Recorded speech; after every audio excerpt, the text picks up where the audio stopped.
हांगा या बरा बुद्धला मार जेवशे त्यो बदन हे काय लगे असं हे करतो तू असं दुसऱ्याचे हे कर ना आणि हे पॉलिटिशियन सगळे ओगी आहात फक्त मतांक लागून हेंकाय तुमची यांची मतां जाय काय म्हणटा तुमकां हेंकाय तुम्ही वोटींग दिवपाच्या फुडें हा तेवटेन तशेंच आनीक दोन झोपडपट्टी आहा पायपलायन हेच लोक फोडटात उदीक ना म्हापशान म्हणटात कितें आनी कोणूच सगळ्यांक खबर आहा हे कितें करून होता काय म्हणटा फक्त पयशेच करून होता काय म्हणटा ही आता इतके हांगासर घाण जाल्ली आहा बस स्टँडा म्हापसा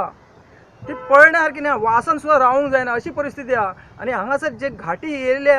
ते दादागिरीच्या हिशोबान भरपूर दादागिरी आमी हांगासर गोंयकार आसून सुद्धा आमकां भंय दिसता एक प्रकारचो आणि कितें कोयतो घेवन आणि कितें घेवन धांवत आतां जरा पयलीं आमी हांगासर येयल्ले ते फातर घेवन तो धांवत येयलो आमच्या समोर मागीर विचार करा ही गोंयकारांची ही परिस्थिती आणि हांगासर जर का हांगासर कोण देवले हे बस स्टँड आहा नवीन बस स्टँड करतले पण ज्या बस स्टँडार कोण येयले दागिने वगैरे घालून आणि त्यांचो समज ओढून व्हेले तो कोण जिम्मेदार आहे का उद्या आतां पुलीस हिंगा येयलेले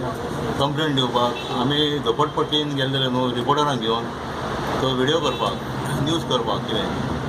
तितून एका झोपडपट्टीवाल्यान द्या गाडयान द्या गुणे काडून मारपाक गेलो आमच्या रिपोर्टरांक आनी आमचेर कितें अशी भरपूर दादागिरी केली गाळी घातल्यो आमकां गाळी घातल्यो तेंकांय गाळी घातल्यो तुमी जाता ते करा तुमच्या बापायचो बस स्टँड अशें आमकां उतरां दिली हांगा गांजाचे अशे धंदे करतात तेच मनीस पणजेचे मनीस ते हांगा येयलेले आहात कितें आनी हो तेंचो लिडर जाल्लो आहा हेजें नांव धनिया म्हणून आमकां आहा कळ्ळां आमी आतां PI मेळोन पुलीस स्टेशन आमी एक कंप्लेंट दिल्लेली आहा तेजेर आतां